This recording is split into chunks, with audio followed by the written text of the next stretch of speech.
Olá a todos, bem-vindos a mais uma aula do nosso 7º curso de Cannabis Medicinal. Hoje é a nossa 10ª aula, a gente vai falar sobre câncer e sobre o sistema imunológico. A aula de câncer é com a doutora Paula Toledo e a aula do sistema imunológico com o doutor Schiavon.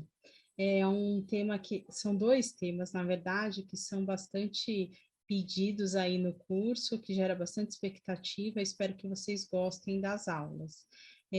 Aproveitando, eu queria pedir desculpa, a gente acabou comendo uma bola aí com relação às orientações do trabalho final, então a gente postou o vídeo que a professora Patrícia gravou, mas não colocamos na descrição do vídeo as informações pertinentes, então, por exemplo, o acesso ao Drive e outras coisas não estão lá na descrição do vídeo, a gente corrigiu isso hoje, então queria desde já pedir desculpa aí pelo erro.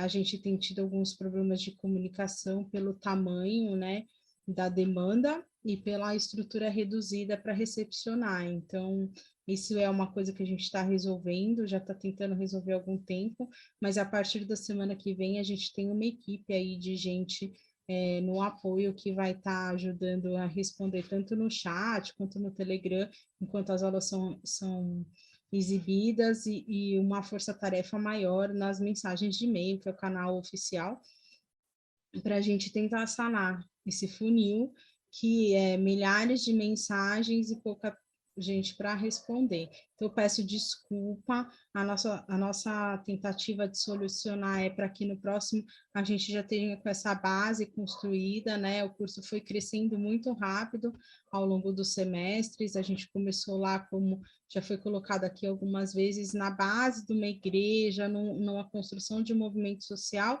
e hoje a gente tem um curso com milhares de inscritos. Vejo que as pessoas de vez em quando se sentem de alguma forma um pouco órfãos aí, mas é a estrutura que a gente conseguiu disponibilizar até aqui para que houvesse essa participação das pessoas e de forma gratuita, né? Você tem um grande número de cursos aí ofertados que são pagos, então a nossa construção sempre foi nesse sentido, de democratizar a informação, de democratizar o acesso, de possibilitar que o maior número de pessoas tenham acesso a esse tipo, ao conhecimento aqui disponibilizado no curso. Também queria dizer que agora no dia 21, aproveitando o assunto, né, que a gente está falando do trabalho, a gente, a partir do dia 21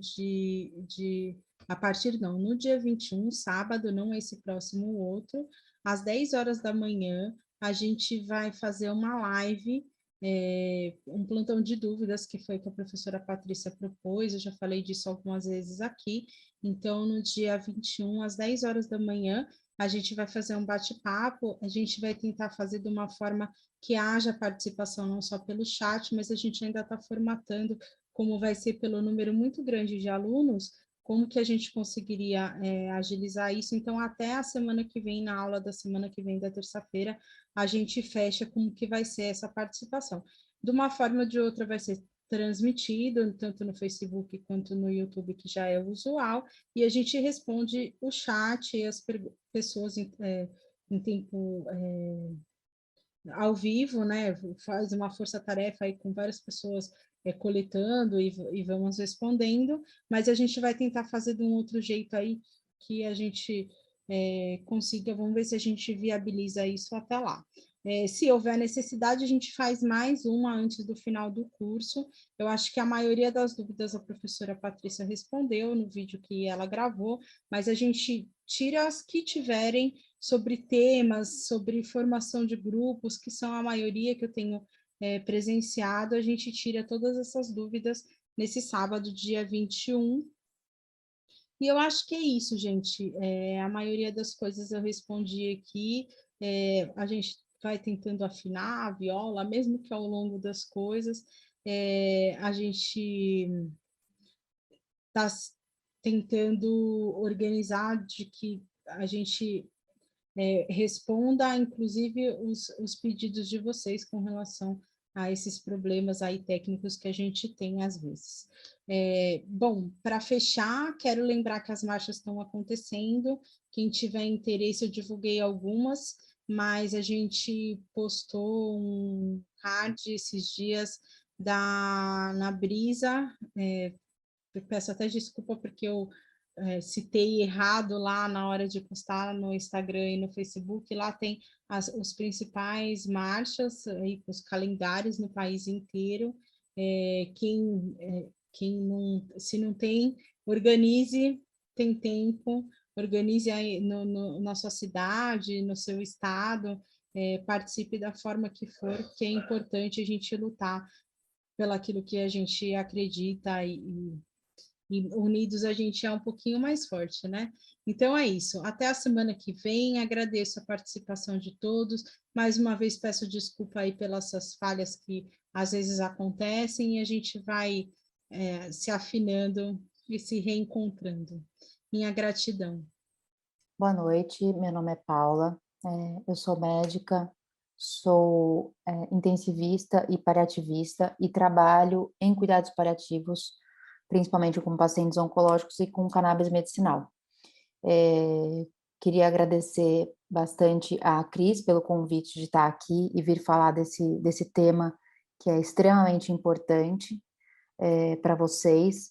Tentei fazer uma aula que fosse uma aula que converse com todos os tipos de público, né, desde profissionais da área da saúde até pessoas mais leigas, mas no final da aula eu vou deixar todos os meus contatos e qualquer dúvida que vocês tiverem, alguma coisa que quiserem referência, podem entrar em contato comigo que eu estou totalmente à disposição, tá bom? Então vamos lá. O objetivo dessa aula, então, eu dividi em três. Então, num primeiro momento, eu vou falar só um pouquinho da cannabis, né, porque acho que a gente já teve bastante explanação sobre isso no curso. Depois eu vou diretamente, então, a falar ao potencial uso da cannabis na oncologia, tanto para controle de efeitos antitumorais e efeitos colaterais.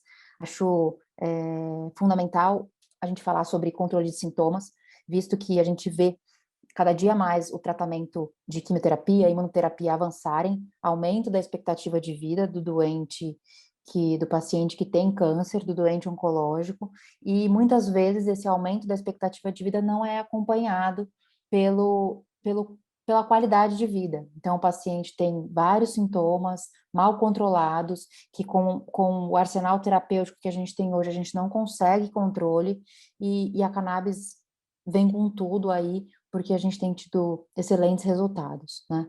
Então, e depois, por último, vou falar um pouquinho sobre segurança e algumas conclusões e dicas aí que eu vou dar para vocês, tá certo? Então, em primeiro lugar, né, falar dessa planta incrível, a cannabis ou maconha, é a mesma planta, é a mesma coisa. Falar sobre cannabis é falar sobre maconha, sim. A gente precisa tirar esse tabu. Então, a primeira coisa que eu gostaria de falar é sobre isso. Em segundo lugar, que é uma planta extremamente rica, que ela tem mais de 500 componentes. Desses componentes, o foco da nossa aula de hoje vai ser falar sobre os canabinoides. 100, 110, 120, cada dia uma descoberta de um novo canabinoide, né? Além disso, a planta ela tem terpenos, flavonoides, vitaminas e outros elementos também com potencial terapêutico, mas o nosso foco da aula hoje vai ser falar sobre os canabinoides. Então, quando a gente fala em canabinoide, a gente tem três grupos, então. O canabinoide da planta, que a gente chama de fitocannabinoide, nesse grupo, os mais estudados, então, são o THC e o CBD. A gente fala sobre canabinoides endógenos, ou seja, canabinoides produzidos pelo nosso próprio organismo. Há mais ou menos 30 anos a gente teve a descoberta de um sistema que chama sistema endocannabinoide, que é um sistema que todo mundo tem e que produz substâncias análogas, então semelhantes às que a gente encontra na cannabis, que são chamados endocannabinoides. As duas principais, então, anandamida e 2-aracnoidoglicerol. Essas substâncias são produzidas no nosso organismo, tem alguns estímulos, elas são produzidas sob demanda, e eu vou falar um pouquinho delas mais à frente. E no terceiro grupo, estão os canabinoides sintéticos, que são produzidos em laboratório para mimetizar, ou seja, imitar aí os canabinoides que a gente tem produzido no nosso próprio corpo. Então, dentre os canabinoides, os mais estudados, como eu já disse, são o THC e o CBD. Eles agem de forma oposta em algumas áreas e em outras de forma muito semelhante, né, como o efeito antitumoral, anti-inflamatório, analgésico, de neuroproteção, anticonvulsivante. E interessante falar nesse momento que a gente já tem comprovação hoje em dia científica que quando a gente trabalha com a cannabis, o que a gente chama de full spectrum, ou seja, um óleo que tenha todos os componentes da planta, ou seja, tenha CBD, tenha THC, tenha os outros canabinoides presentes, a gente tem um efeito que chama comitiva. Esse efeito potencializa os efeitos terapêuticos e reduz os efeitos colaterais. Então, sempre que possível, a gente dá preferência, assim, para um extrato, para um óleo que a gente chama de full spectrum. Então, como eu disse anteriormente, esse sistema endocannabinoide, ele foi descoberto há mais ou menos 30 anos, mas, infelizmente, pouco se fala sobre ele, principalmente no meio médico, né? A gente não aprende sobre ele, se você não for estudar, ninguém vai te contar que ele existe, né? Então, do que é formado, então, esse sistema? Ele é formado pelos canabinoides ou ligantes, que são chamados, podem ser eles ou endógenos, ou fitocannabinoides, ou canabinoides sintéticos, os receptores, enzimas e transportadores. E eles estão espalhados esses receptores estão espalhados pelo nosso corpo todo, de acordo com a necessidade. Os canabinoides são produzidos, e aí eles vão se ligando nesse receptor e fazendo uma ou outra função. Eles estão envolvidos em diversos processos fisiológicos do nosso corpo, modulador, então, garantindo a homeostase, ou seja, o equilíbrio. Quando uma coisa não funciona muito bem, ele tenta equilibrar, e assim por diante, né? A cannabis, ela é o nosso alvo hoje na aula, mas ela não é a única capaz de estimular esse sistema, que já é nosso, que já está lá. Então, por exemplo, quando a gente faz uma atividade física, e a gente tem aquela sensação de bem-estar, depois da atividade física, que sempre esteve muito relacionada à endorfina, liberei endorfina. Existe também, nesse momento, uma liberação de endocannabinoides, que estão relacionados, então, a essa sensação de bem-estar nesse momento pós-atividade física. Alguns alimentos, dieta, meditação, yoga, acupuntura, tudo isso, música, pintura, tudo isso que traz prazer para a gente, estimula esse sistema. Nessas imagens aqui, então, a gente tem, nesse primeiro quadrinho, né, os três, então, o ligante, seja ele endocannabinoide, ou seja, o canabinoide produzido pelo nosso próprio corpo, fitocannabinoide, o canabinoide proveniente da planta, ou os canabinoides sintéticos, como ligantes, receptores, então, principais receptores, CB1 e CB2, CB1 principalmente localizado no sistema nervoso central e periférico, principalmente, e CB2 mais espalhado pelo corpo, relacionado principalmente com o sistema imune. E a partir disso, a gente olhando essa imagem aqui ao lado, a gente vê que eles estão espalhados de fato pelo corpo todo, e se a gente conseguir modular um ou outro, a gente vai ter a função e o destino que a gente gostaria, né? Temos também, então, enzimas que fazem a síntese que fazem a quebra, a degradação e o transporte intracelular dos canabinoides. Esse trabalho aqui eu trouxe para mostrar que, na verdade, o que acontece, né? Essa imagem aqui desse é um cérebro, né? E aí mostrando os receptores do sistema nervoso central e algumas coisas que eles são relacionados. Então, com alimentação, aliás, perdão, com sono, com apetite, memória, ansiedade, inflamação, dor. Então, esses receptores estão nessas áreas que modulam todos esses comportamentos, essas sensações, essa imunidade. Então, eles são potenciais alvos terapêuticos aí para o uso de cannabis. A gente sabe que a maioria das doenças, né, seja ela oncológica, ou então seja câncer ou não, por exemplo, doenças do sistema nervoso central, né, por exemplo, Alzheimer, Parkinson, esclerose múltipla, diversos tipos de câncer. O que essas doenças todas têm em comum, né? Elas têm em comum que elas vêm de um quadro de inflamação crônica. E essa inflamação crônica pode ser modulada pela cannabis. Então, existe um potencial terapêutico imenso que vem sendo estudado cada vez mais, e que bom, e a gente precisa de cada vez mais estudo para conseguir provar, né, por A mais B, que isso de fato funciona, que é seguro e que a gente precisa disso no nosso arsenal terapêutico. Então, já desde 1975 já havia descrição em grandes revistas médicas, né? O New England, por exemplo, é uma das revistas mais importantes que a gente tem na comunidade científica da área da saúde, e em 1975 já havia sido publicado, então, um trabalho mostrando a importância do THC com o efeito antiemético, ou seja, no efeito contra náuseas e vômitos em paciente recebendo quimioterapia, né? E se a gente for ver relatos históricos, a gente vê o uso da cannabis com fins terapêuticos há mais de 5.000 anos, né? O que aconteceu foi que, em torno de 1930, houve alteração da lei antidrogas nos Estados Unidos e a cannabis foi proibida. E nós, brasileiros, acabamos importando essa proibição, que infelizmente permanece até hoje, né? Existe uma fala do Siddhartha Ribeiro que eu acho extremamente legal e concordo 100% com ela, que fala que a gente precisa, de fato, regulamentar e legalizar a maconha, porque o que a gente tem hoje de lei é uma mentira, né? O que a gente tem hoje de lei não impede ninguém a ter acesso à maconha. Uma criança, quanto um adulto, consegue um produto que se chama, né, que se diz chamar maconha, mas o que de fato tem ali, a gente não sabe, né?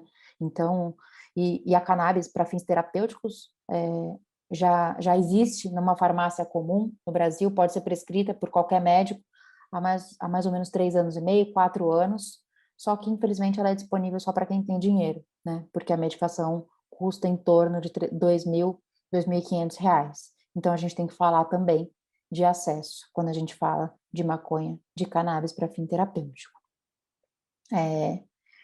Bom, em 2018 teve um trabalho que foi feito nos Estados Unidos, que foi publicado numa revista de oncologia muito interessante. Então, o que consistia esse trabalho? No que consistiu, né? Foi um trabalho que eles fizeram, mandaram e-mails com questionários para 400 oncologistas americanos, então representantes do país todo. E aí, nesse questionário, eles perguntavam para os oncologistas se eles haviam discutido cannabis com seus pacientes, se eles haviam prescrito cannabis e se eles achavam que eles tinham conhecimento suficiente para isso, né? E mais de 50% desses oncologistas responderam, então a gente tem mais de 200 respostas aí. E interessante foi ver que quase 80% dos oncologistas discutiram cannabis com os seus pacientes em algum momento. Quase 50%, então 45,9%, recomendou o uso de cannabis no último ano. Mas apenas 30% achava que tinha conhecimento suficiente para fazer essa recomendação, né? Outra coisa interessante também que eles fizeram nesse trabalho, eles acompanhavam, perguntavam em diversas queixas, né? Então, falta de apetite, náusea, vômito, ansiedade, depressão, alteração de sono. O que aqueles oncologistas achavam? Eles achavam que a cannabis era igual ou mais efetiva que o tratamento habitual que o paciente fazia. Então, se eu estou usando a cannabis para náusea e vômito, você acha que ela é melhor ou igual ao tratamento habitual? E aí, quase 50% dos oncologistas respondiam que achava que ela era melhor ou igual. Se a gente for falar de apetite, quase 70% dos oncologistas acham que a cannabis é melhor ou igual que o tratamento habitual. Ou seja, então, existe uma crença de que a cannabis funciona para muita coisa, que ela é melhor ou igual ao tratamento habitual que a gente está acostumado a utilizar, que ela é segura nesse outro quadro aqui, quando a gente compara com opioides, por exemplo, né? Mas existe uma discrepância, se eles acreditam, né, que ela funciona, que ela é segura, porque poucos prescrevem. E aí o que eles justificam nesse trabalho é que a falta de conhecimento, a falta de grandes ensaios clínicos randomizados, que é o trabalho aí que quando a gente fala de medicina baseada em evidência, né, é o trabalho que seria o melhor trabalho possível, né? Então, RCT é isso, né? São trabalhos randomizados, ensaios clínicos randomizados. Então, é o trabalho que teria melhor nível de evidência, né? E isso me traz uma inquietação importante, porque a gente sabe que mais de 40% dos pacientes fará uso de cannabis durante a sua jornada e durante a sua trajetória de tratamento. E se os médicos não sabem falar sobre isso, se os profissionais da saúde não falam sobre isso, não abordam esse tema, não sabem prescrever ou falam um monte de abobrinha, esse paciente vai fazer uso dessa planta, vai fazer uso da cannabis escondido. E aí que existe uma preocupação em relação a isso. No Brasil, sem dúvida, o desafio é maior ainda, né? A gente tem uma dificuldade grande de acesso a conteúdo científico sobre o tema. Em qualquer congresso que você vá, não se fala sobre terapia canabinoide. Se você não for num congresso específico disso, pouco vai se falar. Se você tem, acho que uns 3 anos, eu fui num congresso de dor e pouco se tinha de, de conteúdo sobre isso, até tinha algumas empresas lá fazendo propaganda, mas nas mesas, nos trabalhos que eram apresentados, pouco se falava sobre isso. Muito porque os profissionais têm uma segurança grande em relação à legislação vigente e a falta de informação gera um preconceito enorme. Então, quando você começa a falar de cannabis, as pessoas têm um preconceito em relação a isso, porque elas não têm informação, elas não sabem, não vão atrás, têm dificuldade de acessar, não está disponível para todo mundo, você tem que ir atrás para achar. E no Brasil a gente tem essa incidência e esse número pífio de em torno de 0,2% dos médicos com CRM ativo no Brasil prescrevem ou dão a opção do tratamento com cannabis para o seu paciente. Vamos então para o foco da nossa aula, né, que é o manejo dos sintomas. Eu dividi alguns sintomas aqui, eu vou fazer uma passagem em cada um deles. Existem outras sintomas que podem ser onde a gente pode lançar o uso da cannabis, né? Mas para não deixar a aula muito extensa, eu escolhi os que são mais utilizados, tá bom?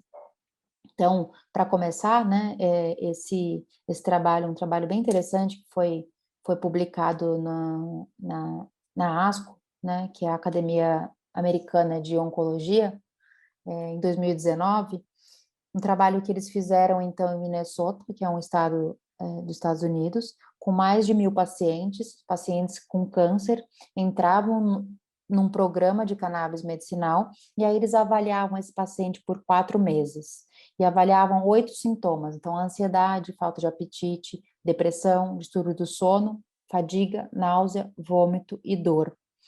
E aí, eles utilizavam produtos diferentes, então alguns produtos continham THC, outros CBD, outros uma associação, por vias diferentes de administração, de acordo com o paciente, mas o mais interessante é que o que eles observaram é que houve redução em relação a todos os sintomas avaliados. Redução estatisticamente significativa em todos os sintomas avaliados nos pacientes que fizeram uso de cannabis.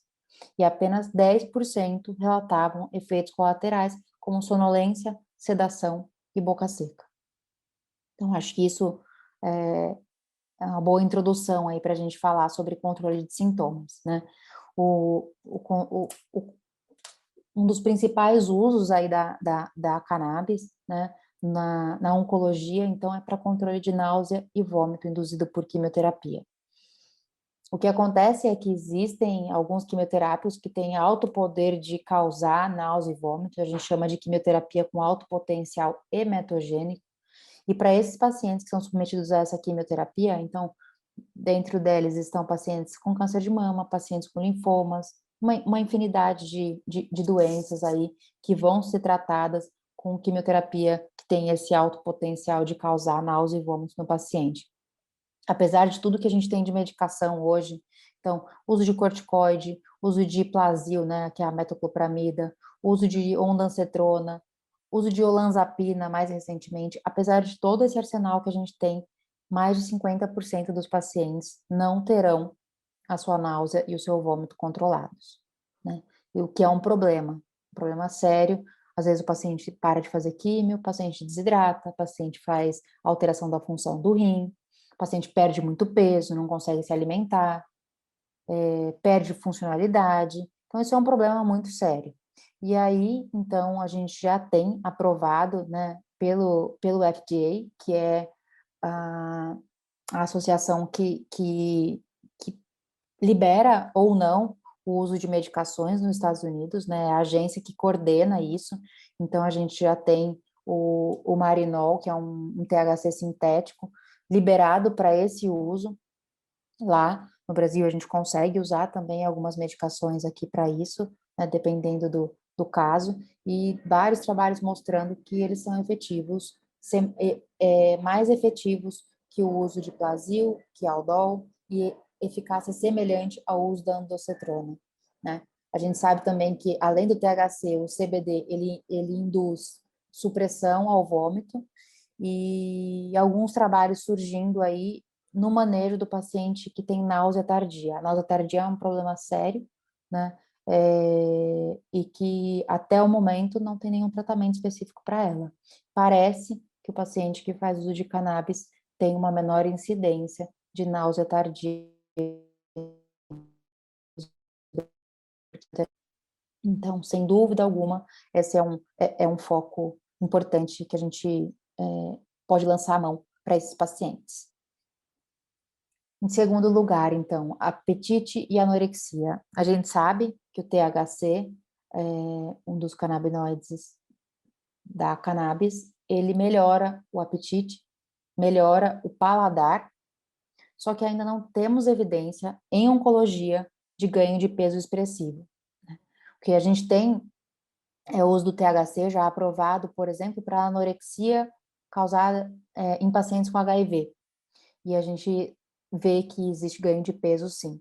Na oncologia, isso ainda não conseguiu ser provado, só que eu penso que só de melhorar o paladar, melhorar o gosto, melhorar o apetite, isso já é um ganho muito importante. Então, tem vários trabalhos aí em andamento, e acredito que isso seja uma questão de tempo para ser comprovado.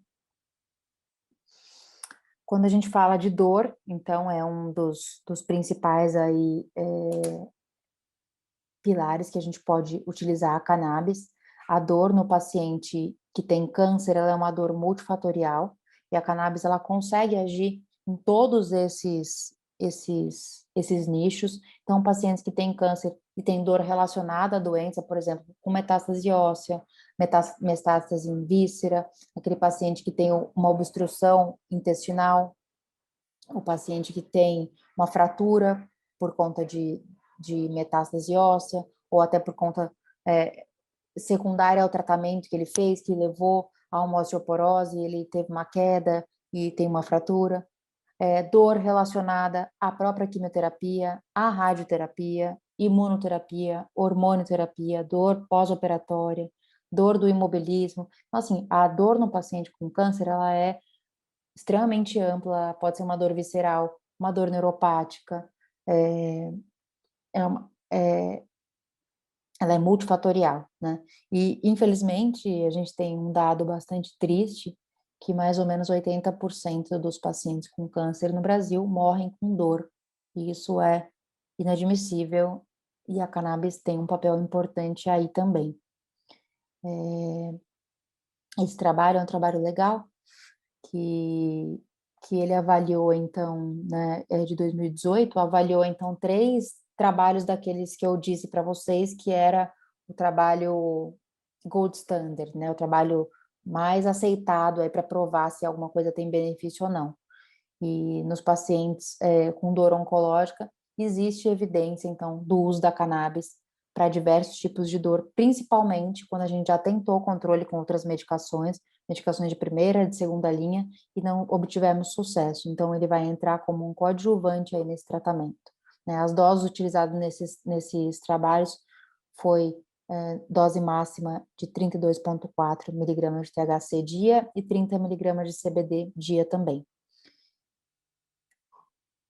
Outra coisa é que a gente sabe, naquele paciente que tem dor, né, que tem uma neoplasia avançada e tem dor que é resistente ao uso de opioide, utilização de THC em dose baixa, ou seja, 10 miligramas por dia, é extremamente efetivo e melhora o controle da dor.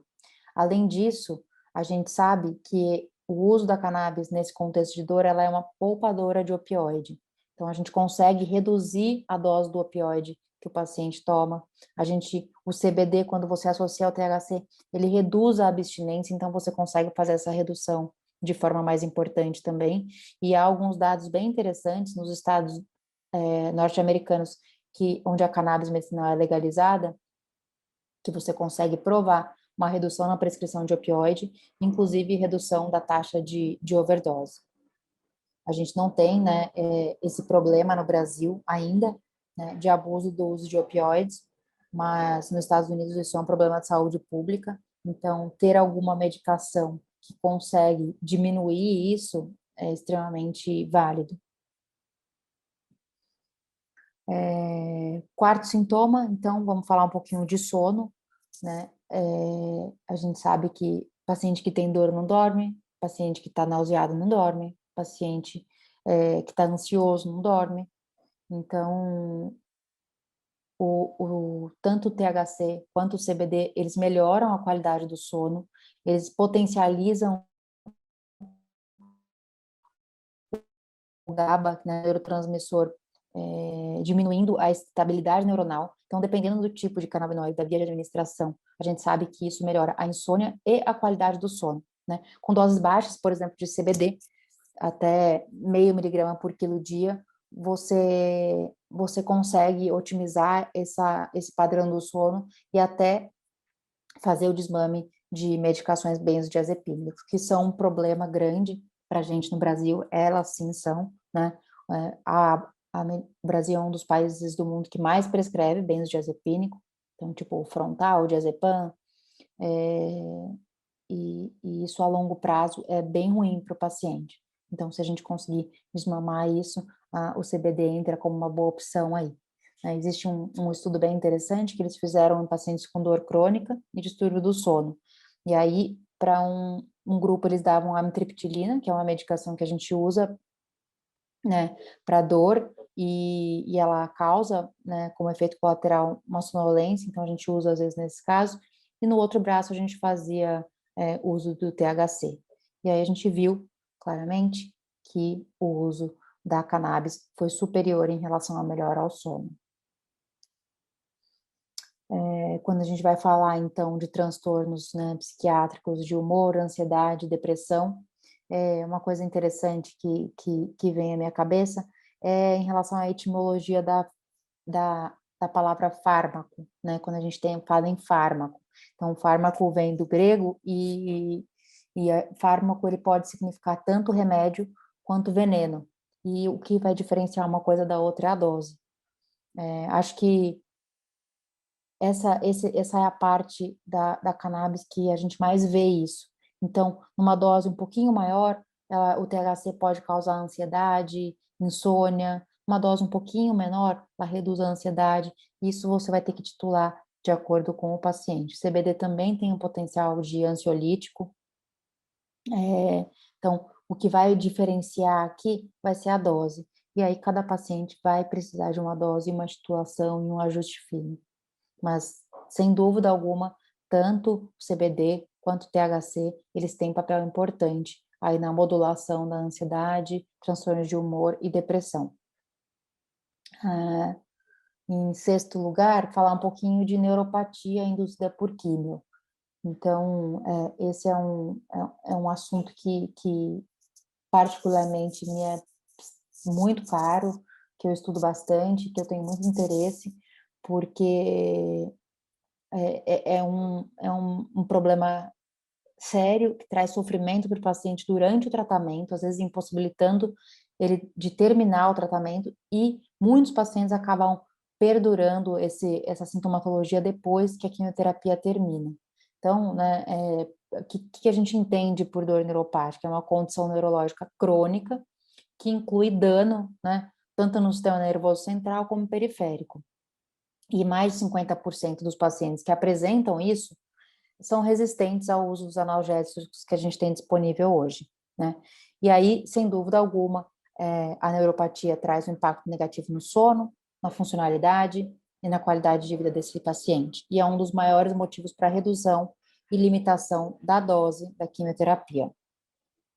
Quando a gente fala de, de neuropatia induzida por quimioterapia, ela é dividida em dois tipos de sintomas, sintomas que a gente considera positivos e negativos. Então, de positivos, o que a gente tem de sintomas, né? Alodínia, hiperalgesia, parestesia, dor espontânea, aquela fisgada que dá, às vezes o paciente fala que parece que é uma martelada que vem de repente, aquele formigamento, uma dor que ela é maior do que o estímulo, então às vezes você toca na pele do paciente e ele já morre de dor, então há uma desproporcionalidade entre o estímulo e a dor.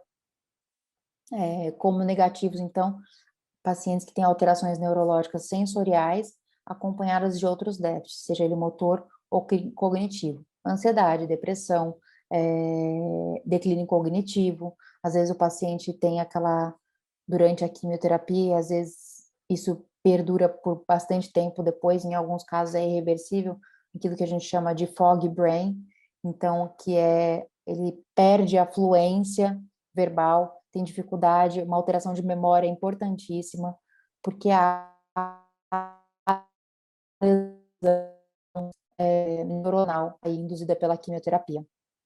Como fatores de risco, né, predisposição para desenvolver isso, pacientes que já tinham, então, alguma neuropatia prévia, então, às vezes pacientes que têm diabetes mal controlado, já tinha aquela sensação de parestesia na mão, nos pés, ele tem mais chances de desenvolver a neuropatia induzida por químio. Pacientes mais idosos, pacientes com história de tabagismo, alterações de função renal e até mesmo predisposição genética, né? Geralmente são causadas por derivados de platina, então, químio, né? Derivados de platina, vinca-alcaloides, taxanos, e entre outros quimioterápicos aí que a gente conhece também, e também, mas que são um pouquinho menos utilizados na prática clínica. E aí, o que acontece, né? A gente vê que até o momento ela é vista como um efeito colateral inevitável. Então, o oncologista vai lá e fala para o paciente, olha, você precisa receber essa quimioterapia, talvez você comece a sentir isso, isso e isso, tá bom? E pronto, e é isso. Então, em troca, né, daquele tratamento, o paciente acha que aquilo faz parte do pacote, né? E não pode fazer, porque às vezes o paciente vai ter que ficar em quimioterapia por anos, né? E aí, como é que ele vai conviver com aquilo, né? Então, a gente tem evidência muito limitada até o momento de alguma terapêutica que funcione para isso. Várias medicações são tentadas, são utilizadas, a gente acaba importando um pouco de conhecimento que a gente tem para outros tipos de neuropatia, então, por exemplo, neuropatia pós-herpética, neuropatia associada ao diabetes, e a gente traz isso para a oncologia. Mas o que a gente vê é que a resposta é muito frustra, né? Hoje, atualmente, como opção aí que a gente tem mais utilizada é a duloxetina, mas a gente vê que a resposta não é tão suficiente como a gente gostaria que fosse, né?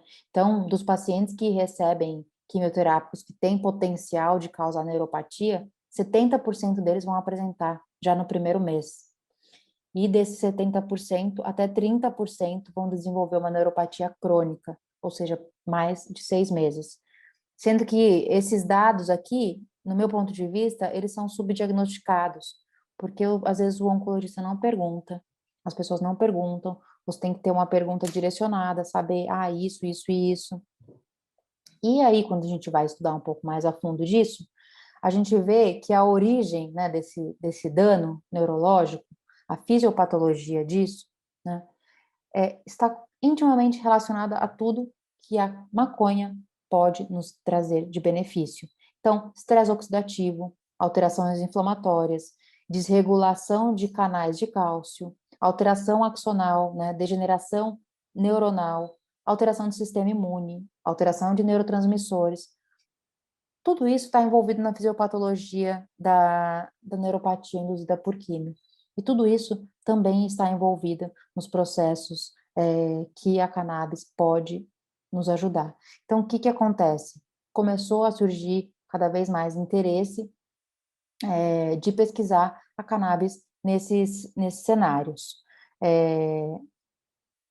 Esse trabalho é um trabalho bem legal, que foi publicado esse ano, é uma análise retrospectiva só, e que eles fizeram, né? Eles pegaram um grupo de pacientes que estavam em tratamento oncológico, que recebia quimioterapia que poderia induzir neuropatia, e aí eles dividiram, então, em 2 grupos, 260 pacientes de um lado, 250 no outro. E aí eles viram, então, que pacientes que recebiam quimioterapia e usavam cannabis tinham menos neuropatia. Pacientes que não recebiam quimioterapia, não recebiam cannabis, só faziam quimioterapia, tinham uma incidência maior de neuropatia. Depois ainda eles pegaram o grupo de pacientes que usavam cannabis e ainda conseguiram destrinchar em mais 2 grupos. Um grupo era um grupo de pacientes que já usava cannabis antes de fazer a quimio, que no caso, todos esses pacientes receberam oxiplatina, que é uma das químios que mais induz aí a neuropatia. Então, pacientes já faziam uso de cannabis pré a quimioterapia, e pacientes que começaram a fazer uso da cannabis junto com a quimioterapia. Eles conseguiram mostrar também que há uma redução ainda mais acentuada na incidência de neuropatia nos pacientes que já faziam uso de cannabis previamente. Ou seja, provavelmente, além de um efeito de tratamento, a gente tem também um efeito protetivo ou preventivo. Esse trabalho é recente, foi publicado agora, esse ano, mas tem vários aí estudos randomizados em andamento e em planejamento, porque, de fato, se isso for comprovado, é algo que vai mudar a vida de muita gente. E outro tema aí que me é muito caro, né, é falar sobre fim de vida. Então, eu, como paliativista, cuido de pacientes com doenças graves, seja ela aguda, seja ela crônica, mas pacientes que sofrem, né? O fim de vida é uma parte só do cuidado paliativo, mas é uma parte tão importante ou mais aí do que o restante. E nesse momento, o sofrimento é cada vez maior, né? Principalmente se o paciente não teve um acompanhamento adequado até esse momento. Então, o que acontece? A cannabis, quando a gente olha, ela é uma medicação que serve para vários sintomas. Então, você consegue diminuir aquela polifarmácia que o paciente faz uso nesse momento. Tem esse trabalho aqui do pessoal de Israel, que mostra, então, melhora do controle da dor, melhora da náusea e vômito, melhora de quase todos os sintomas com o uso da cannabis. Então, né, nesse momento, a gente precisa de controle de sintomas, um controle de sintomas impecável. E se a cannabis puder oferecer isso para esse paciente, vai ser muito legal. E uma coisa que é preocupante, que é preocupação, né, para muita gente, quando a gente fala em uso de cannabis, é em relação aos efeitos psicoativos. Mas, nesse caso, nesse momento, talvez, dependendo do paciente, dependendo do que é importante para ele, esse efeito seja até benéfico, né? Então, aquela sensação de bem-estar, relaxamento, a cannabis, ela consegue, há relatos aí de redução de traumas psicológicos, redução de memórias aversivas, a gente aumenta a percepção sensorial do paciente, a gente consegue uma mudança de foco, então ele muda o foco, né, do problema, daquele sofrimento, daquele momento, redução de medo. Então, talvez esses efeitos psicoativos, nesse momento, vale a pena para aquele paciente, caiba para aquele paciente, né? Então, é uma coisa que eu trouxe para a gente pensar. Aqui esse slide ficou meio poluído, mas é só uma recomendação aí do uso de cannabis em cuidado paliativo, e que ele fala um pouco sobre dose, como a gente deve utilizar, se tiver um ou outro efeito colateral, o que a gente diminui, mas acho que não precisamos falar sobre isso agora. Outra coisa importante para a gente falar, então, é sobre o efeito antitumoral, né? A gente tem diversas evidências pré-clínicas que a cannabis tem efeito antitumoral. Ela age, então, produzindo morte celular de células cancerígenas, inibe a proliferação de vasos sanguíneos que são necessárias para o crescimento tumoral, inibe metástases, não causa toxicidade para células sadias. Tem trabalhos que conseguem mostrar aí que ela potencializa tanto a rádio quanto a quimioterapia. Então, são trabalhos que vêm em andamento. Até o momento, a gente não tem evidência para recomendar o uso da cannabis apenas a despeito de outros tratamentos, mas, sem dúvida alguma, um tratamento conjunto pode e deve ser feito em muitos casos, e a gente vai ter, sem dúvida alguma, estudos que vêm aí, que vão comprovar que o uso da cannabis pode e deve ser usado cada vez mais nesse cenário. Aqui é uma revisão, né, de 2 anos atrás, que mostra o uso de canabidiol, então, em diversos cenários, câncer de mama, câncer de sistema nervoso central, próstata, cólon, pulmão, e aí o que eles mostram, né, que até o momento, então, a maioria dos desfechos foi positivos, principalmente para sistema nervoso central, mas que surgem evidências promissoras do uso, nesse caso, do canabidiol como agente anticâncer. Quando a gente fala de alguns cânceres específicos, por exemplo, no câncer de pâncreas, quando a gente analisa a célula do câncer de pâncreas, a célula doente, ela expressa muito mais receptor de CBD, de receptores CB1 e CB2, do que uma célula de pâncreas que não tem câncer. Então, provavelmente, a ativação desses receptores pode induzir a morte dessa célula. Então, a gente sabe também, em alguns estudos in vitro, que mostra para a gente que o uso de CBD em paciente que tem câncer de pâncreas e faz uso de quimioterapia, um quimioterápico chamado gemcitabina, aumentou a sobrevida. Então, assim, tem muita coisa surgindo, né, nessa área. Uma das pesquisas que já tem mais embasamento, que tem mais tempo aí, é em relação ao glioma. O glioma, ele é um tumor de sistema nervoso central, que mesmo com tratamento cirúrgico, radioterapia e quimioterapia, em um ano quase todos os pacientes têm recidiva tumoral, e aí depois esse tumor acaba ficando resistente às opções de tratamento, e a gente tem estudos pré-clínicos, estudos clínicos em andamento aí, principalmente no Reino Unido, recrutando pacientes que vão fazer o uso de quimioterapia, né, no caso a temozolomida, e THC. E aí esses estudos já comprovam que há diminuição de crescimento e diminuição da viabilidade tumoral, né? Esse estudo aqui é de 2011, por exemplo, se a gente olhar aqui no cantinho, você pode ver, então, THC 15 mais temozolomida. É o que menos tem, então, de volume tumoral comparado a todos os outros tratamentos. No câncer de mama também, a gente já tem alguns trabalhos aí mostrando que também há apoptose, morte celular em células doentes. Fica um adendo só para pacientes que têm tumores de mama com receptor de hormônio positivo, que talvez exista alguma interação imprevisível até o momento aí do uso de canabinoides com esses receptores. Então, eles estão em estudo ainda, a gente não tem nada que a gente possa afirmar.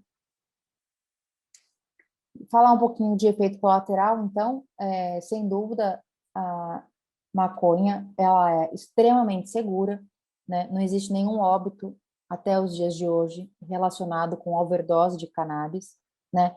A gente sabe que principalmente o canabidiol, ele tem algumas interações medicamentosas importantes, a gente tem que tomar cuidado quando a gente vai prescrever, principalmente em altas doses, em doses moderadas a baixa, provavelmente você não vai ter problema nenhum em prescrevê-lo, né?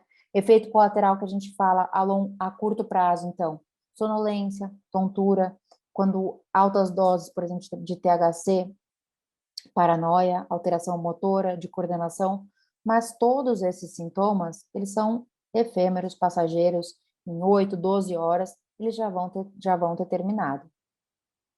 A longo prazo, então, havia uma preocupação grande de pacientes que fazem uso de cannabis pela via inalatória, se isso aumentaria a incidência de doença pulmonar, de câncer, e isso não foi comprovado até o momento, sem dúvida nenhuma, o tabaco é o principal causador desses problemas. Em relação à dependência, a gente sabe que em torno de 9 a 10% dos usuários desenvolverão algum grau de dependência, isso é, precisarão de doses maiores para obter o mesmo efeito, mas isso se a gente comparar com álcool, tabaco, opioides, essa incidência aí é bem baixa e bem aceitável. E para alguns pacientes com história de esquizofrenia, gestantes, adolescentes, a gente deve evitar THC, principalmente em altas doses. Em relação à segurança em uso de quimioterapia, até o momento a gente não tem evidência de potenciais interações, né, potenciais interações maléficas. Existe um trabalho aqui que foi publicado em 2019 que descreveu talvez uma taxa de resposta um pouco menor em pacientes que usavam cannabis e faziam uso de imunoterapia, mas isso não afetou desses doentes, então talvez tenha uma taxa de resposta menor, mas a sobrevida global não mudou. Então são coisas que estão em andamento. Até o momento, nenhuma interação potencial aí encontrada. E para finalizar, que eu acho que eu já falei bastante aqui, né, para não concluir, esse é um tema que tem muito a ser discutido, tem muito trabalho saindo, muito trabalho sendo feito, pacientes sendo randomizados. Eu acho que a gente tem muita coisa boa para vir, né? Então, os canabinoides, nesse contexto da oncologia, quase sempre vão ser utilizados como uma terapia adjuvante, não como primeira linha, né? O ideal é que a gente sempre comece com doses baixas e vá titulando individualmente. Então, né, é uma titulação fina, um ajuste fino, alinhar expectativas do paciente, da família, em relação à resposta, ao tempo que essa resposta pode demorar a acontecer, e reavaliar, sempre reavaliar, reavaliar, reavaliar se o que a gente está usando é a melhor abordagem, se precisa aumentar um pouco de um canabinoide, diminuir o outro, né? No contexto oncológico propriamente dito, geralmente baixas doses de THC são suficientes. Há diversas indicações em cuidados paliativos e no controle de sintomas. Então, a gente sempre tem que pensar e focar naquela estratégia que é a melhor para melhorar a qualidade de vida daquele paciente, que faz mais sentido para ele, que vai trazer mais bem-estar, né? Outra coisa, estudos clínicos que demonstram um potencial importante do uso antitumoral, estudos randomizados estão em andamento e acho que isso vai trazer muito benefício para a gente. E, aparentemente, seguros para uso concomitante com radioquimioterapia, em alguns trabalhos até mostrando um sinergismo aí entre as duas terapêuticas. E eu acho que fundamental para que a gente melhore essa comunicação, melhore o acesso, que a gente inclua cannabis, sistema endocannabinoide, na educação médica, na educação de outros profissionais da área da saúde. Sem educação, a gente não consegue derrubar esse preconceito. Sem educação, a gente não consegue ir a lugar algum. Era isso que eu tinha para falar para vocês. Acho que eu já falei bastante. Aqui estão meus contatos, né? Meu e-mail, meu Instagram. Pode acessar e entrar em contato comigo por qualquer uma das duas vias. E eu acho que é isso. Olá! Hoje a gente vai comentar sobre o sistema imunológico e a relação com o sistema endocannabinoide. Para quem não me conhece, eu sou Esquiavon, sou médico radiologista, mestre e doutor em radiologia clínica, pós-graduado em medicina aeroespacial e astronomia, professor universitário, líder do Health Lab da Anima e diretor científico da Sociedade Brasileira de Estudos da Cannabis, a SBEC. Então, para a gente poder falar um pouquinho do sistema imunológico, a gente precisa dar uma relembrada no sistema endocannabinoide, né, e como ele surgiu, né? O estudo do mecanismo de ação dos canabinoides levou à identificação desse sistema, que é um sistema de quê? De sinalização intercelular, que é chamado de sistema endocannabinoide. Ele é composto por dois componentes endógenos ligantes, que é a anandamida e o 2-AG, e os receptores canabinoides, CB1 e CB2, além de outros que a gente vai falar posteriormente, que estão sujeitos à modulação por agonistas canabinoides. O receptor CB2 foi descrito em 93, inicialmente encontrado na periferia, principalmente em células do sistema imune, como os macrófagos. E também parece desenvolver função imunomoduladora no sistema nervoso central. Além da via receptora dos receptores canabinoides, os endocannabinoides também interagem com outros receptores que eu falei para vocês inicialmente, que são receptores de glicoproteínas, como o tipo vaniloide, ativado pela anandamida, e os canais de cálcio e receptores 5-HT3, serotoninérgicos, além de receptores alfa-7 nicotínicos. Não está claro quais dessas interações são relevantes para os efeitos fisiológicos dos canabinoides ou consequência de seu caráter lipofílico. Há fortes evidências que os receptores CB2 são expressos em células do sistema imune e aquelas derivadas de macrófagos, como as células da micróglia e neurônios. Receptores CB2 também foram encontrados em outras estruturas periféricas, como os terminais nervosos periféricos em ratos. Dentro do sistema imunológico, o nível de receptor CB2 é geralmente maior do que o CB1, tá? Então a gente encontra mais receptores CB2 no sistema imunológico, que são em quantidades decrescentes nas células B, células natural killer, monócitos, neutrófilos polimorfonucleares e células T. Nos órgãos do sistema imune também foi demonstrada a expressão de CB2, no timo e no baço. A presença de CB2 em células apresentadoras de antígeno sugere um papel para que os canabinoides na apresentação do antígeno, na modulação da apresentação do antígeno. A expressão desses receptores depende do estado de ativação celular e pode ser influenciada por imunomoduladores, como mostram estudos sobre macrófagos peritoneais de roedores, em 2002. As consequências imunológicas da ativação dos receptores CB2 incluem alteração de liberação de citocinas, de células imunes e migração de células imunes dentro ou fora do sistema nervoso central. Uma análise feita por Western blot e imunohistoquímica demonstrou que a presença também de receptores CB2 em astrócitos e na micróglia, e foi sugerido que pode ser induzida por inflamação local infecção ou estresse, ou seja, eles só apareceriam nessas condições.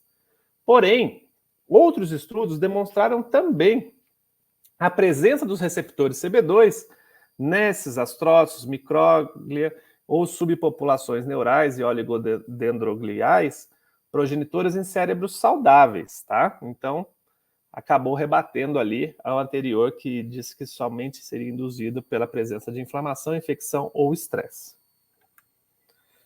A presença, então, desses receptores CB2 no cérebro abre novos caminhos para estudos da relação do sistema endocannabinoide com a neuroproteção e neuroinflamação, tá? Os receptores CB2 são presentes nos principais tipos celulares responsáveis pelos processos neurodegenerativos e neuroinflamatórios crônicos. A micróglia também expressa receptores CB1 e produz endocannabinoides, como o 2-AG e a anandamida. Tá? Análogos de canabinoides têm diferentes efeitos moduladores nesse nível. Tá? Podem desempenhar um papel modulador entre a neurogênese, neurodegeneração, via sistema imunológico ou por caminhos independentes. Portanto, os receptores CB2 no sistema nervoso central é um alvo atraente para quê? Para o desenvolvimento de medicação visando a neuroinflamação e neurodegeneração. Deve-se ainda dizer que os receptores canabinoides possuem uma particularidade de reação à estimulação que pode explicar alguns resultados discordantes de experimentos, usando os análogos artificiais de canabinoides, incluindo um agonismo parcial, um agonismo inverso ou uma seletividade funcional. A estimulação desses receptores parece antagonizar o papel regulador via AMP cíclico nos eventos precoces da ativação de células imunes. Mas, novamente, esses efeitos são provavelmente muito mais complexos do que isso, porque os canabinoides atuam como agonistas ou antagonistas em algumas circunstâncias, tá? A estimulação pelo delta-9 inibe a secreção de interleucina e a transcrição após a redução da formação pelo AMP cíclico via receptores CB2. O delta-9 também inibe a proteína de transcrição específica do elemento de resposta quinase A e da AMP cíclico em esplenócitos e timócitos de rastros. Evidências indiretas sugerem o desenvolvimento de glicoproteínas. Portanto, a estimulação de receptores canabinoides gera complexas cascatas de regulação celular de ligação ao DNA, principalmente, mas não apenas via AMP cíclico, implicando também na ligação de glicoproteínas. O uso da maconha e a coestimulação anti-CD40 podem tanto aumentar a expressão de CB1 e CB2, como a fitoemaglutinina, como aumentar apenas a expressão de CB1, enquanto a fitoaglutinina e o interferon gama podem estimular o CB2. A influência dos canabinoides na função imunológica mediada por receptores é suportada por sua falta de efeito em células que são deficientes desses receptores. Recentemente foi demonstrado que a expressão de receptores CB1 pode ser regulada positivamente por interleucina 4 em linfócitos T, que permite uma comunicação mediada pelos receptores CB1. Desde a década de 70, quando os primeiros estudos sobre o tabagismo e os efeitos nas células imunes foram relatados, os efeitos canabinoides sobre a função imunológica foram amplamente estudados. E a gente vai falar desses efeitos em cada uma das células aí do sistema imune, tá? Vamos começar pelas células T. Nessas células, os canabinoides podem influenciar a imunidade da célula T de várias maneiras. Pode afetar o número e sua proliferação. Também tem efeitos importantes nas citocinas específicas de células T ajudadoras tipo 1 e tipo 2, e secreção de fator de necrose tumoral. Estudos iniciais feitos com células T no sangue de fumantes de maconha mostrou efeitos inibitórios, como diminuição do número ou sensibilidade. Outros estudos não confirmaram esses achados. Fumar maconha moderadamente tem efeitos diferentes sobre células imunes expostas diretamente ao fumo. O grande problema, o grande diferencial é a fumaça, tá, gente? Macrófagos alveolares em fumantes têm menos produção de citocinas, menos responsividade e menor atividade antimicrobiana. Então, isso é interessante de lembrar que foram estudos feitos em pacientes fumantes. E tem ali os diversos outros gases que podem estar agindo, não somente os canabinoides, os fitocannabinoides, tá? Efeitos imunológicos relacionados à exposição aguda também devem ser distinguidos daqueles produzidos com exposição crônica a canabinoides, que podem resultar na modulação dos receptores canabinoides, diminuição do número de células T e aumento da incidência de infecção.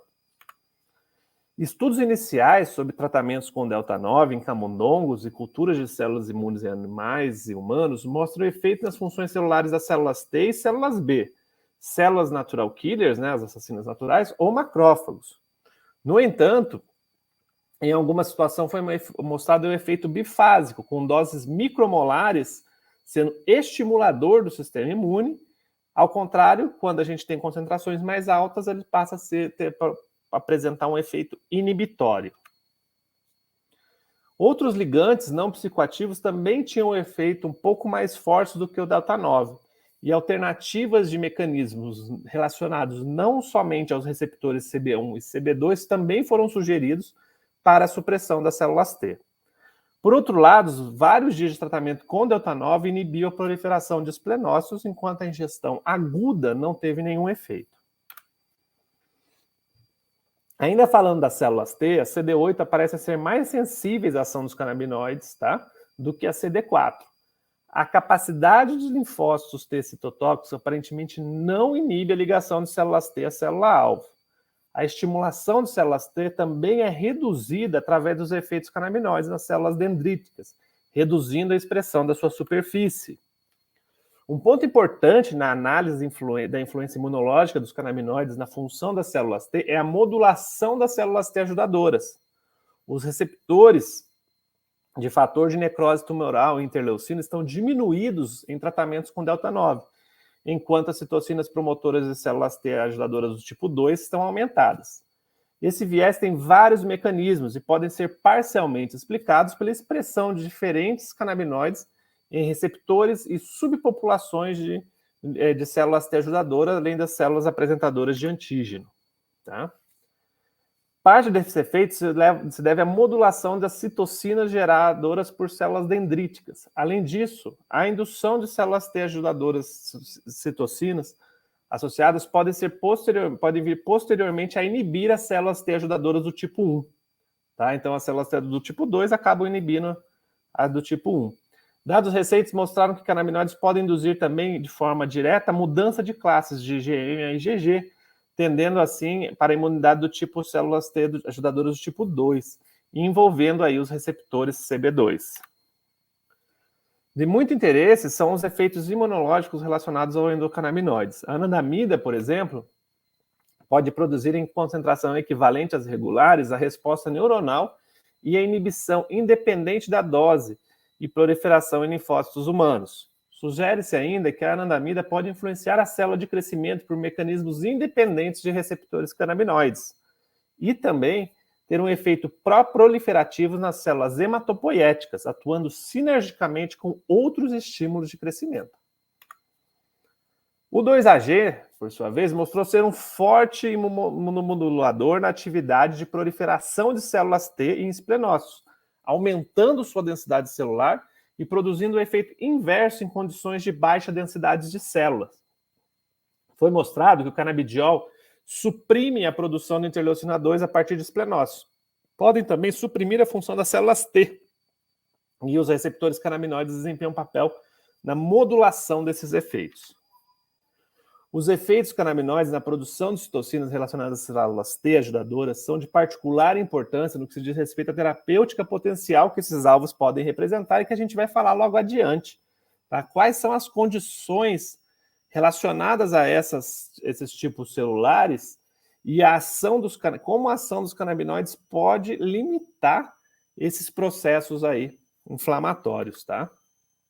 Por exemplo, o delta-9 pode inibir a secreção de interferon gama em uma via dependente de receptores CB2. E os ligantes canabinoides podem suprimir a expressão de outras citocinas que podem potencializar a inflamação, como o fator de necrose tumoral alfa, interleucina 1, 2, 6 e 12. Tá? A segmentação e bloqueio de citocinas de potencialização associadas às células T ajudadoras do tipo 1 das vias das citocinas de tipo 2 têm mostrado resultados também promissores em modelos animais em condições inflamatórias, como uma encefalomielite e uma artrite experimental. As células T ajudadoras estão envolvidas em atenuação dessas doenças autoimunes, e esses dados potencialmente abrem muito caminho para a terapia canabinoide em doenças inflamatórias em humanos, né? Falando de outro tipo celular ainda do sistema imune, a gente tem as células natural killers. Vários estudos em animais mostram que tanto a proliferação quanto a atividade citolítica da celular pode ser influenciada pelo tratamento canabinoide, e esses efeitos podem ser mediados por receptores CB1 e CB2. No entanto, em humanos, as funções das células natural killer não parecem ser significativamente afetadas pelos canabinoides. Já os macrófagos exercem papéis importantes em ambos os tipos de imunidade, inata e adaptativa, e expressam ambos os receptores canabinoides, mas predominantemente, mais uma vez, CB2. Sempre que a gente está falando do sistema imune, lembrar que a predominância são os receptores CB2. Como em outras células imunes, a relação entre os canabinoides e a função são bidirecionais. Então, interfere predominantemente por inibição, migração de macrófagos, apresentação de antígenos, a capacidade de células T e fagocitária.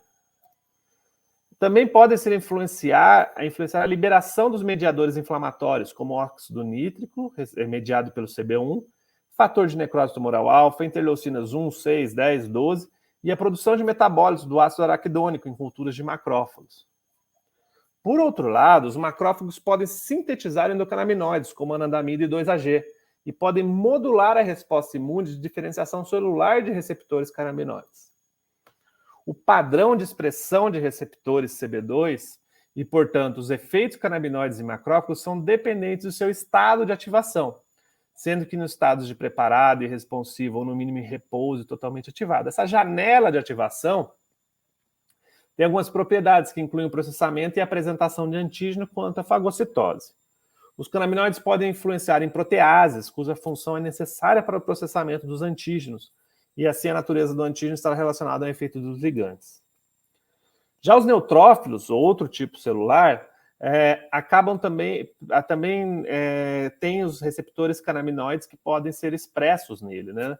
No entanto, os endocannabinoides, fitocannabinoides e os ligantes desses receptores são inibidores potentes da migração de neutrófilos em humanos, possivelmente por não serem dependentes somente dos receptores canabinoides, embora tais efeitos não foram observados com baixas doses de THC. Ligantes de canabinoides podem inibir a liberação de enzimas de neutrófilos.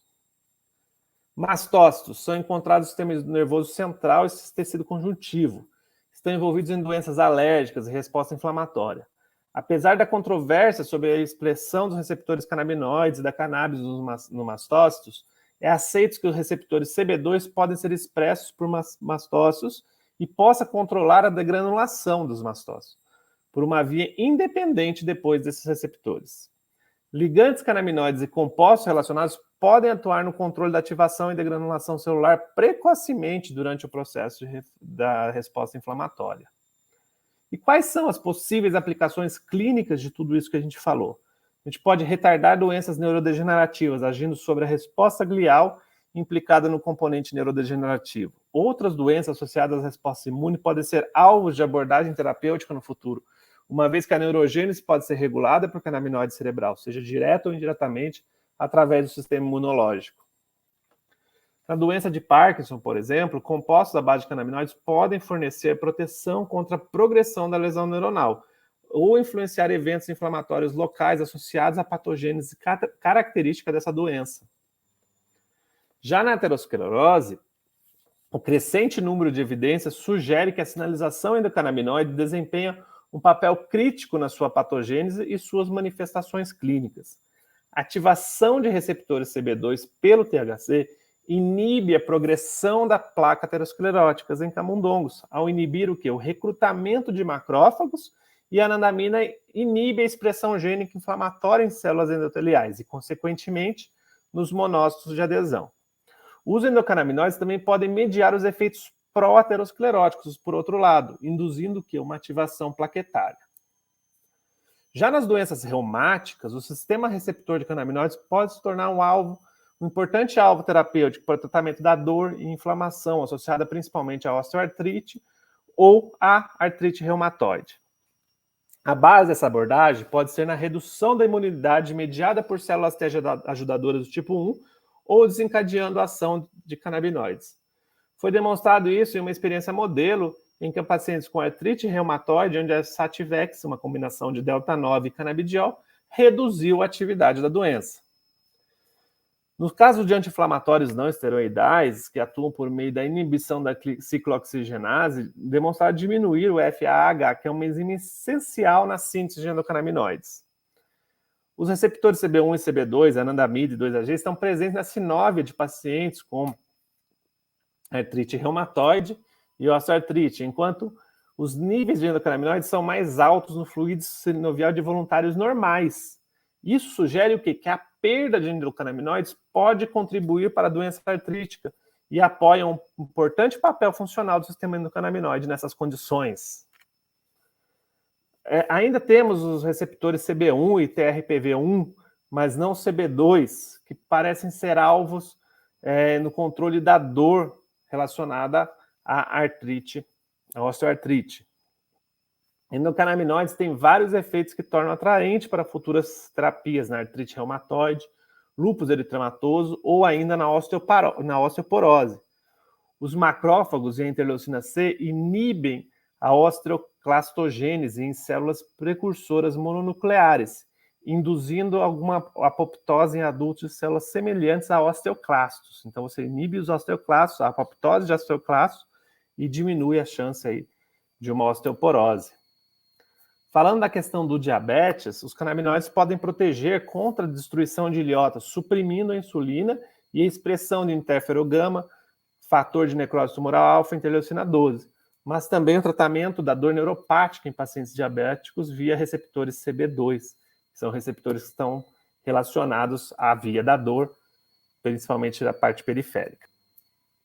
Em resumo, os receptores CB2 estão em diversas células, são os principais receptores presentes no sistema imune, apesar de ter algumas regiões com CB1, e eles têm um papel fundamental nessa regulação. Tem uma ação majoritariamente anti-inflamatória, imunomoduladora, porém muitas vezes é alvo e dose dependente. A gente viu que ele tem uma função que muitas vezes pode ser imunossupressora ou não, né? Dependendo da dose. E ele tem um potencial de ação muito grande em diversas patologias que estão relacionadas a uma resposta inflamatória exacerbada, né? A gente vê que, inclusive, em algumas doenças, foram levantadas hipóteses, né? Que esses pacientes que tiveram COVID e faziam uso de óleos à base de cannabis, eles tiveram uma COVID um pouco mais branda, ou de uma diminuição daquela resposta inflamatória associada ao vírus, né, que é a síndrome da angústia respiratória grave, que vem com uma resposta inflamatória exacerbada no pulmão, e surgiram alguns estudos ainda que levantaram essas hipóteses durante a pandemia, né? Então, tudo isso mostra como que é a ação imunomoduladora aí dos canabinoides no sistema, a ação dos endocannabinoides, dos fitocannabinoides no nosso sistema imune, né? Ainda tem muito estudo a ser feito, muita coisa para se pesquisar, mas é algo que a gente sabe que existe, sabe onde estão os receptores, sabe que essa imunomodulação existe, e a gente tem que cada vez mais avançar com estudos para usar isso em prol da saúde e bem-estar dos nossos pacientes. Eu agradeço, em nome aí da diretoria científica da SBEC, e uma boa noite a todos vocês.